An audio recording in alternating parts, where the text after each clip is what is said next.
Hi dear student, मैं हूं Nisha ma'am from genius point coaching centre से। Welcome back to our class target with Imran sir. आइए समझते हैं हम नेक्स्ट सेंटेंस अपना प्रेजेंट कॉन्टिन्यूस का। अब तक जो आप सेंटेंस समझ चुके हैं वो कौन से हैं? Present definite, past indefinite and future indefinite. एक बार आपको रिवीजन करवा देती हूँ। देखिए, चार सेंटेंस होते हैं। इसमें हमने फर्स्ट सेंटेंस सीख लिया प्रेजेंट इंडेफिनिट का, पास्ट इंडेफिनिट का एंड फ्यूचर इंडेफिनिट का। अब हम कौन से सेंटेंस पर आएंगे? प्रेजेंट कॉन्टिन्यूस पर। देखिए, present continuous, present definite, present continuous, present perfect और present perfect continuous. Present definite में जो पहचान आपकी रही थी इसको हम कर चुके हैं। अगर जिसने भी मेरी वीडियो नहीं देखी है वो प्लीज़ फर्स्ट वीडियो देख लीजिए, जिसमें प्रेजेंट डेफिनेट समझाया गया है आपको, past indefinite and future indefinite. उसके बाद ये सेंटेंस समझिए आगे। प्रेजेंट इंडेफिनिट को हम समझ चुके हैं। पास्ट इंडेफिनिट जो है उसमें हमारी जो पहचान रहेगी, रहा है, रही है आदि शब्द आते हैं। इसमें जो भी काम होगा वो कंटिन्यूसली चलेगा आपका। आइए स्ट्रक्चर को समझते हैं। सब्जेक्ट जो हमारा कार्य करता है, उसके बाद हमारी हेल्पिंग वर्ब, उसके बाद मेन वर्ब में आईएनजी प्लस ऑब्जेक्ट। इसी तरीके से हमें जो सेकंड सेंटेंस बनाना होगा वो नेगेटिव होगा, वो सब्जेक्ट, उसमें subject is am are plus not plus M V की फर्स्ट फॉर्म में आईएनजी प्लस ऑब्जेक्ट। उसी तरीके से नेक्स्ट सेंटेंस करने हैं। ये हमारे इंट्रोगेटिव दोनों सेंटेंस हैं। आइए सेंटेंस के अकॉर्डिंग समझते हैं। वह गाना गा रही है, सब्जेक्ट क्या है हमारा? शी।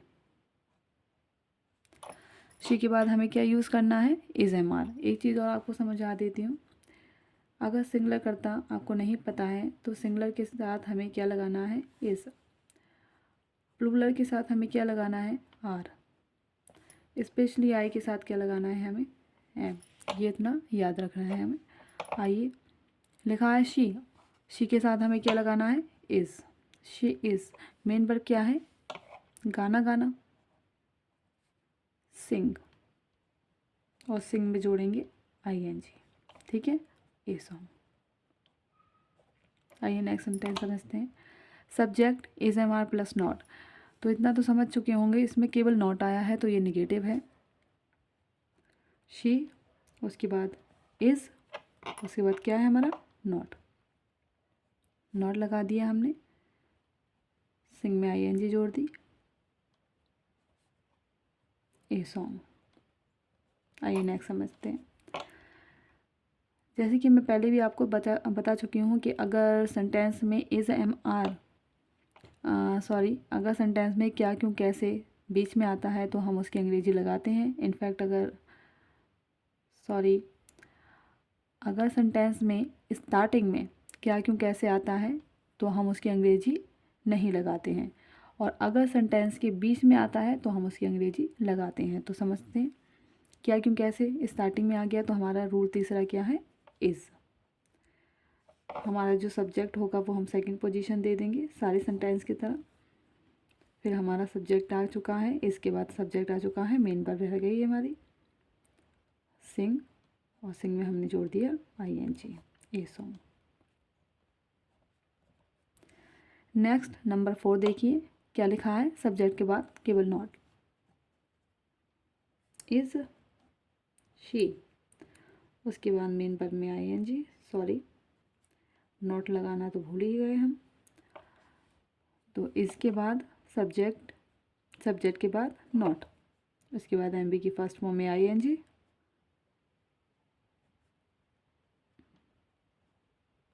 मैं स्ट्रक्चर ही लिखने लगी।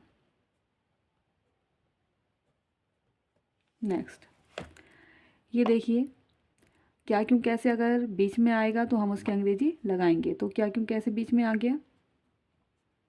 वाई बन गया, वाई के बाद हमारा एस आ गया, इसके बाद हमारा सब्जेक्ट आ गया, सब्जेक्ट हमारा क्या है? शी, और शी के बाद क्या है? इसमें ये नॉट वाला नहीं है तो एम बी की फर्स्ट फॉर्म में ही लगाएंगे।